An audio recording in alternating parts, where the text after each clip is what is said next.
Welcome.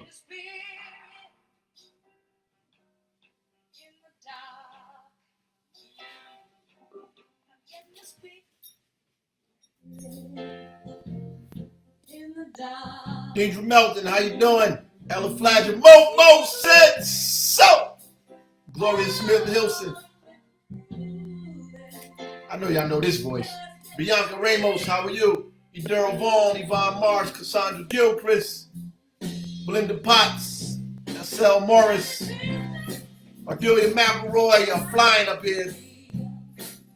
Michelle Coleman, Tiffany Williams, Cassandra, Belinda Potts, how are you? Sandra, Sharon E. Barnum Brown, Natalie Hines, Corey Lewis, what's up, brother?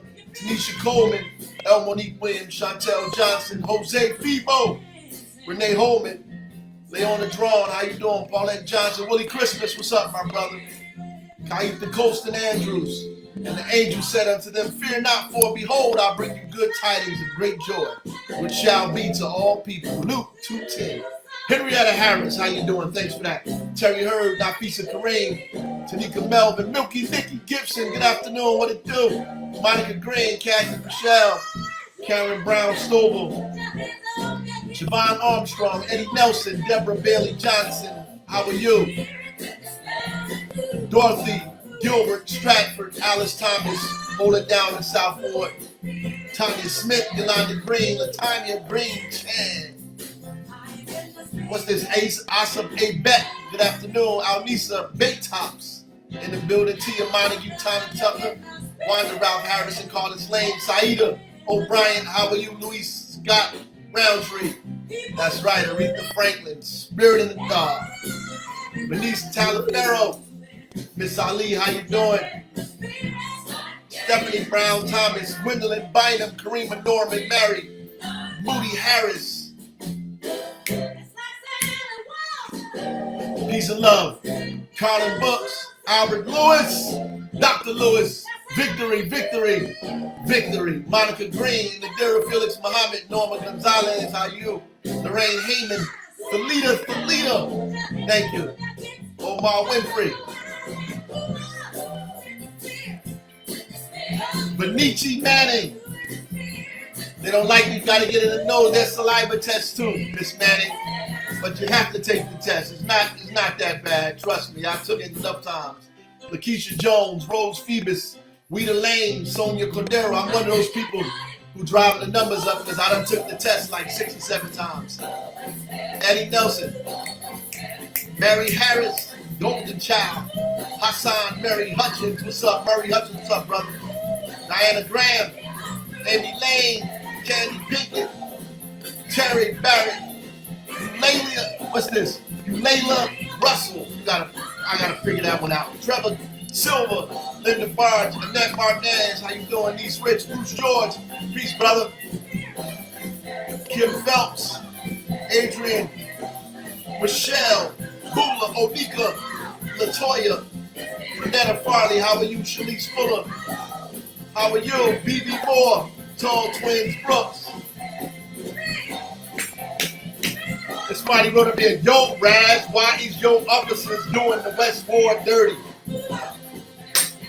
Wow. God is with us. Marcella Mitchell Lamar, how you doing? Elaine Hopkins, how's everything? Tiffany Jackson, how are you? Rasan Batari, how are you? Johnny Cannon, Miss Ali Habib Salam, Monica Coelho. I hope I said that right. Rosalind Davis, Juliette Bowden, how are you? Lorraine Scales, Sean, Esther Chambly, how are you? Let me get to these numbers. And the things I have to go over today. I want to talk a little bit about school today, y'all, because there's been a lot of articles. Reporters listen to this Facebook Live, and they take what they want off of it, and they blast it out. They don't even have a courtesy to call me and ask me for my comment or for clarification or for anything. Just put it out. Whatever is going to benefit the story they want to put out, they put out. And, some of them don't care too much for our superintendent, but I love a superintendent. I think he's doing an awesome job, a great job, and he's working as hard as he can to make sure that our community and our students are safe, that we bring kids back to Newark Public Schools, that we revitalize the history of this city, and that our kids graduate. He was attended Newark Public Schools, even though he went to Science High. You know, we don't hold that against him.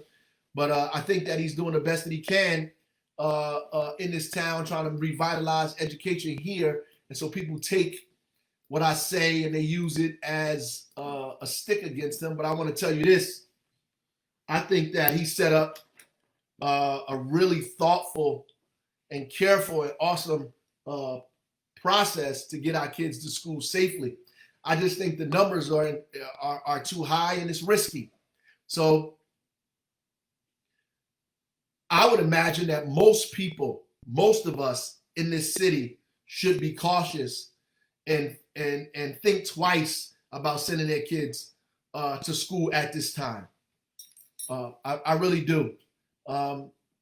Particularly if we're not allowing indoor restaurants to go in, I think we should be cautious about allowing kids to be indoors, particularly with the air conditioning system and all this other kind of things not in place. But our superintendent has so many pieces that he put in place. I mean, the kids are going to be between these three fiberglass barriers protecting them from each other, 10 people in the classroom, no group assemblies, no gatherings, very few movement in the hall, groups stand with each other at all times. They do the temperature, they sanitize the feet, they sanitize the hands, they do the questionnaire. They're doing everything that's humanly possible, testing teachers, trying to test everybody from security guards to custodians, and even saying they should test children. So I think all of these are great things that need to take place. I do think that we need a whole city effort, right? And I also believe that it's impossible to put all our kids, our 40,000 kids in these school buildings, and that you parents should make a decision, most of you, if you can, to keep your kids home. I think you should make that decision, right? And don't leave it up to other people. Make the decision. Keep your kids home if you can do it. The school district is prepared to do virtual learning for as many of us as many of the households as possible. They're going to do that. I think you should keep your kids home. Now, here's the complex part of that. That the press left out purposefully, probably. So there's some people who can't afford to, and it's going to be a class issue because there's some people who can't afford to keep their kids home, right? There's some suburban parents who are creating these bubbles, right? So what they're doing is getting with other parents and they're getting their kids together, the 6 or 7 kids in their neighborhood, and they're hiring a teacher and they're hiring somebody just to teach their group of kids in that bubble. And it's probably a costly endeavor. All of us our community can't afford to do that, right? Parents coming together with a small group of children, 6, 7, 8 kids together, maybe 10, and hiring a teacher to do that and keeping all those kids together, making sure the teacher is tested, the kids, everybody. It's a sure way to keep them safe, but we can't afford to do that, right? So in some suburban townships and places, they're doing that. In Newark, however, there are other teachers who have no place to send their kids. There are police officers, there are nurses, there are people who work in restaurants, in specific places, who clean buildings, who drive buses, who are in public transportation, who you see cleaning up the streets outside of the city, who work in sanitation, who do all kinds of things, who based on the information and the surveys, cannot afford to keep their kids at home because they don't know what to do with them if they have to work. Now, that's a dilemma that we have to figure out as a community. It shouldn't just be on the superintendent to figure that out. We have to figure out how to help those parents who are driving you while you can afford to keep your kid in home, or you don't have a kid that age to do virtual education, who are driving you from destination to destination, who has to worry about where their kid is. Or somebody's cleaning up your building so you can go to work, who has to worry about where their kid is.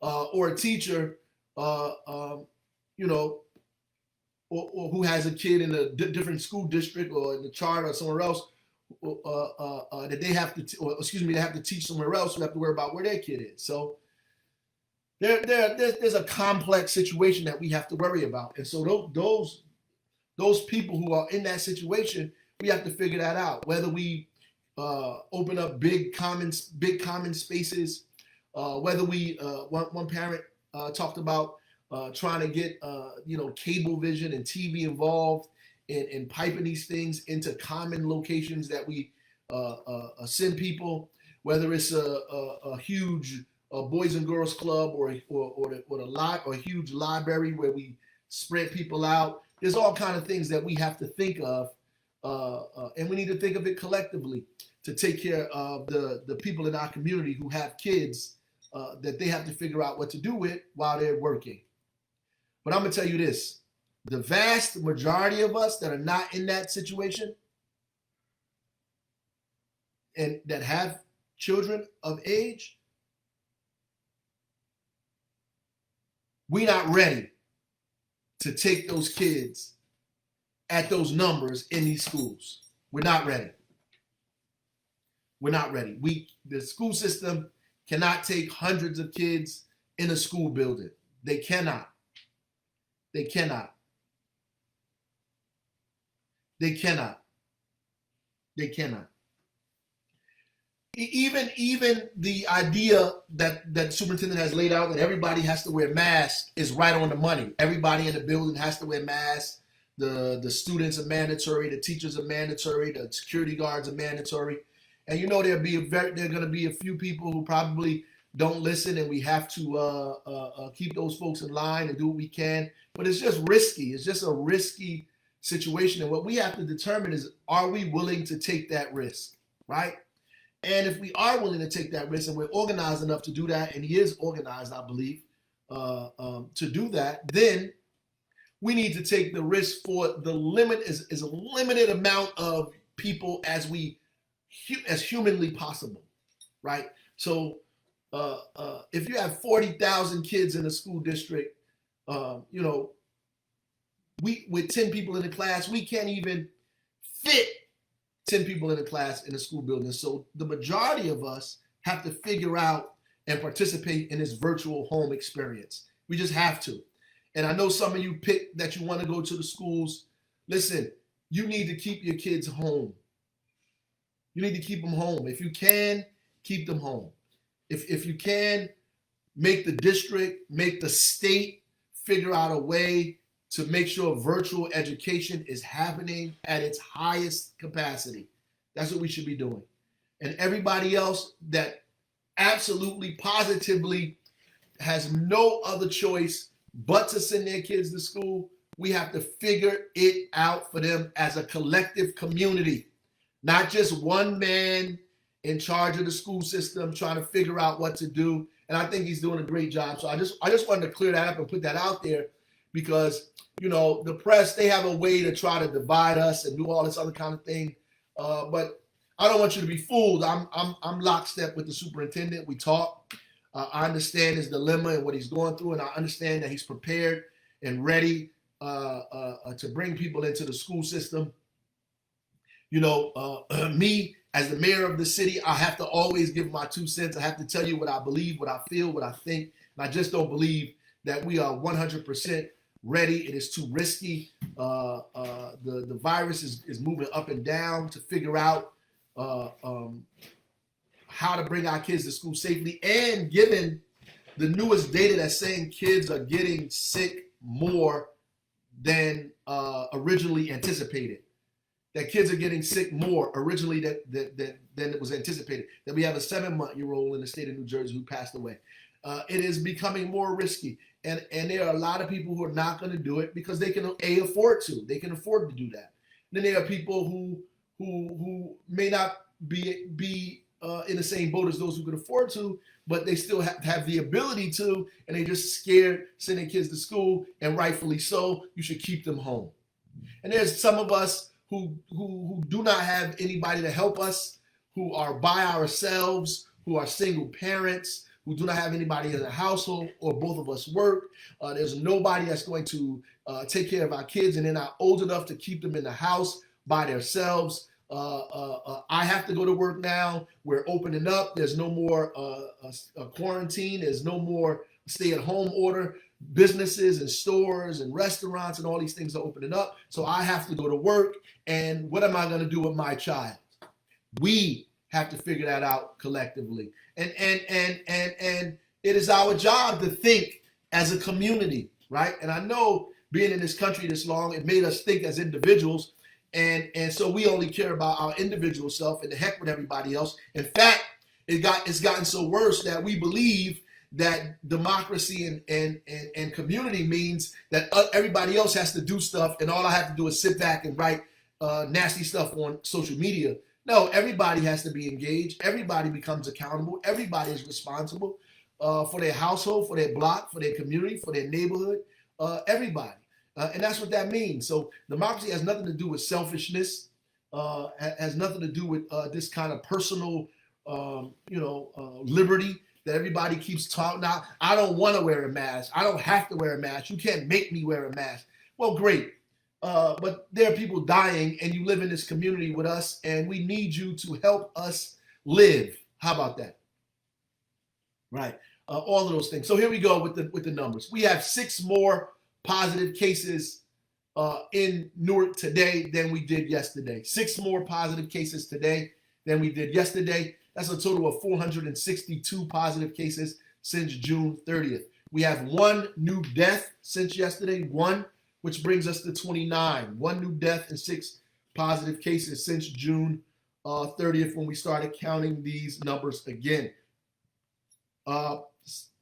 Just overall, we've close to 700 people in the city have passed, and we have more than 7,000 people who have contracted the virus in the city since March 14th. But since June 30th, we have 462 and 29 deaths. Remember, I told you we count. We're doing our data a little different than the states. We're going to start reporting on Fridays the state's data in comparison to our data, based on the same model the state is using, and then how we calculating it here in the city of Newark, calculating a community model here in the city of Newark. I'm going to give you both of those numbers so you have an opportunity to look at that for yourself. In New Jersey, we have a total now of 185,475 positive cases, which is 444 more than yesterday. These cases in New Jersey are larger than they were. They're getting a little larger than they were in New Jersey. The total amount of deaths of 14,037 people have died in the state of New Jersey. 14,037, which is 12 more people than yesterday. 12 more people than yesterday. We added to that with 1. So the percentage of people who have died among the confirmed cases as of August 10th, right? As of August 10th, right? So in New Jersey, out of the 185,031 confirmed cases, 14,000 people have died, which is a percentage of 7.6%. About 7.6% of those people who have had confirmed cases of COVID-19 have actually passed away. 7.6%. In Newark, out of the 8,000, I said 7, out of the 8,295 confirmed cases, 8,295 confirmed cases in Newark, 658 people. We had 658 overall since the beginning die, which is a percentage of 7.9%. So we are about a few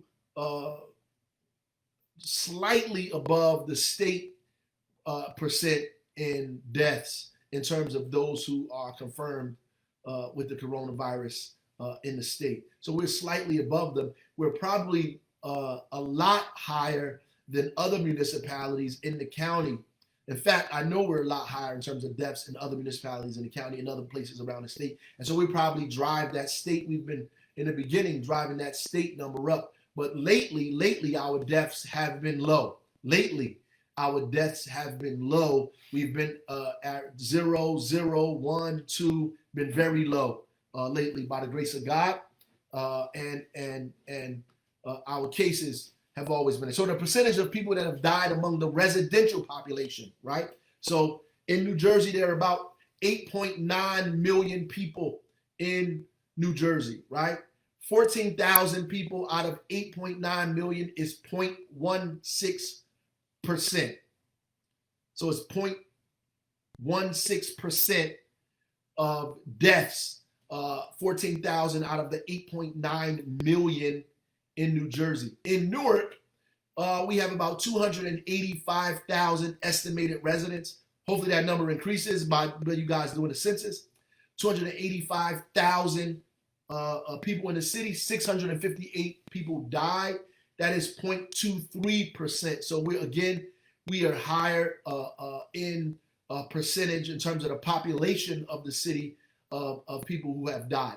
Now, there's two ways to look at that, right? So people are going to look at that number and they're going to say, oh, that's a small number in comparison to the amount of people in the city. And it's true. 0.23% is small in comparison to the amount of people in the city. The raw number is 658, though. And you have to look at it like this. We're talking about 0.23% of the population, or 658 people who have died since March. That's what we're talking about. Since March. We're not talking about in a year or years, or we're talking about since March, right? Since March 14th. Since March 14th. So that's 658 people, or 0.23% of the population, has passed away because of coronavirus since March 14th, right? Now, I'm going to let y'all fight over how many months that is. I'm not going to get into that with y'all today. But that's another way you look at that. And that's a significant number in a short period of time. In a short period of time, right? Short period of time. We're going to keep monitoring that. And on Friday, we're going to break these numbers down in terms of what the state versus Newark looks like and what our community rate looks like based on the zip code, so you can have the data that you need in order to make informed decisions about what it is that you need to do. Now, these numbers can continue to go down and be low if we only did the few things that we know we should do, that they've been telling us to do since the beginning, and that now all reasonable and fair-minded scientists are agreeing on. One is get tested. So you need to get tested. And when you get tested, you have to allow the contact tracers access to you. When they call you, answer the phone. When they ask you questions, give them the answers to these questions. And the questions are basically, they want to know who you were around. Give them the people you were around, the places you went to, because that helps us stop the spread. If we call the people you were around, hell, if somebody told you you were positive, you should call the people you were around. You should call the people you were around. If this is the same thing that happened around HIV, if somebody tested you, you got tested positive for HIV, you should be calling the people your partners and the folks that you dealt with around that. So this is the people who are around you a lot daily.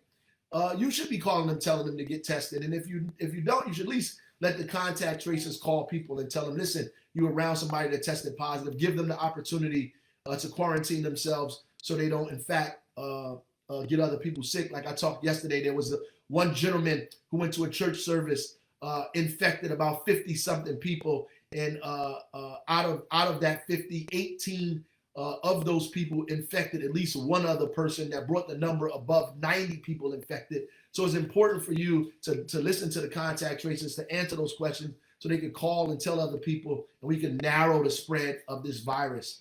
And the problem is about 60%, a little over 60% of the people who are actually answering the phones and are responding to the contact tracers. We need that number to be 100%. And that's part of also why it's difficult for us to stop the spread, because we cannot talk to people who have been in fact in contact with other people to tell them to social distance. And if you're afraid of the contact tracers, you don't want to talk to them, then you should be conscientious yourself. If you got tested and your results come back positive, then you should get on your own phone and call the people in your phone book that you were hanging out with, that you went to that birthday party with, that you was out at that restaurant with, that you went to that cookout with, that you went to the beauty parlor with, that you were in the nail salon. You should call those people and tell them you tested positive and give them the ability to get tested and quarantine. It is the right thing to do. You ought to do that, right? You ought to do that. The second thing is wear your mask. We've been telling you this, and there's been a lot of pushback and fight from people who don't want to wear masks, who have no real legitimate reason not to wear the mask except they don't want to, which is ridiculous, or that it's hot. You have to wear your mask. It has been scientifically proven now. It is not anecdotal. It is scientifically proven now that wearing the mask slows the spread. That wearing your mask slows the spread. In fact, there is case study done in beauty parlors that showed that folks who wore the mask when somebody tested positive, in fact, did not test positive when they were around those people.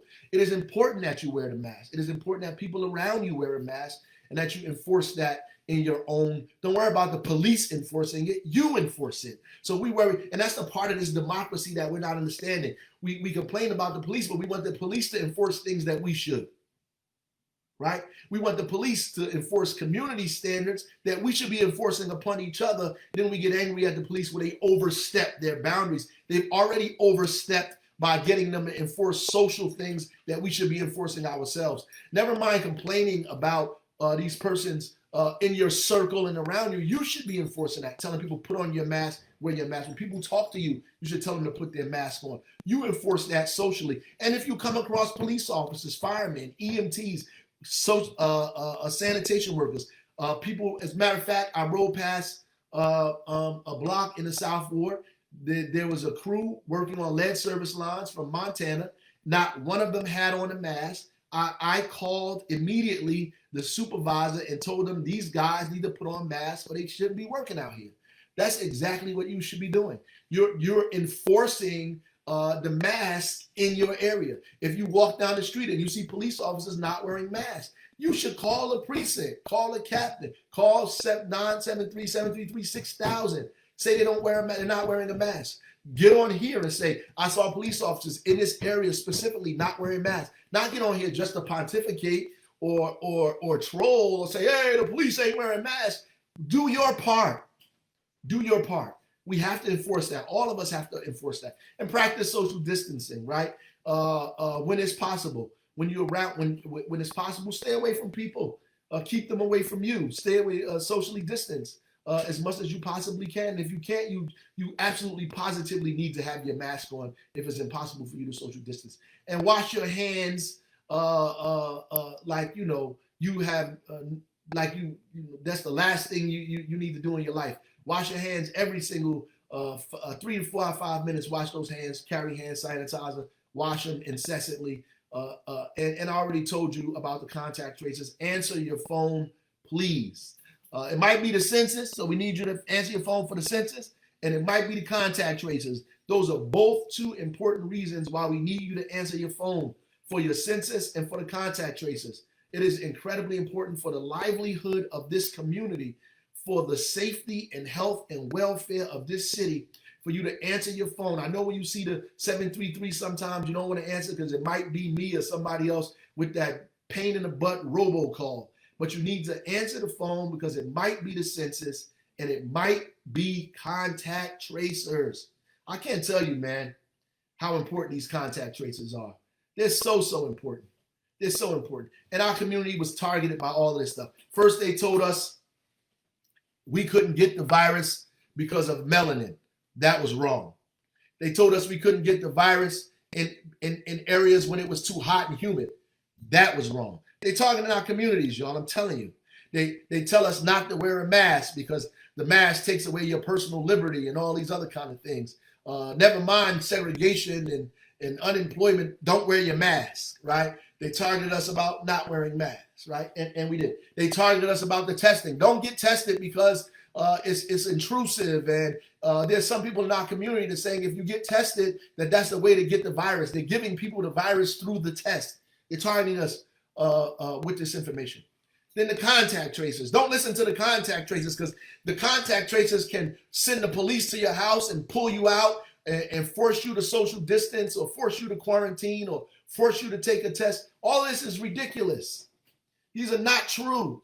These are internet, social media things that have been put up here to deter you, to add on to the rest of the inequity that exists in this country and in our communities. It is, don't, in the words of Flavor Flav, don't believe the hype. At the end of the day, you have to allow the contact tracers to talk to you, answer those questions, especially if you're around people you love. Come on. If these people are your friends, you should be telling the contact tracers this information and where you were in the last week or so they can be able to warn those people. That's what it's for.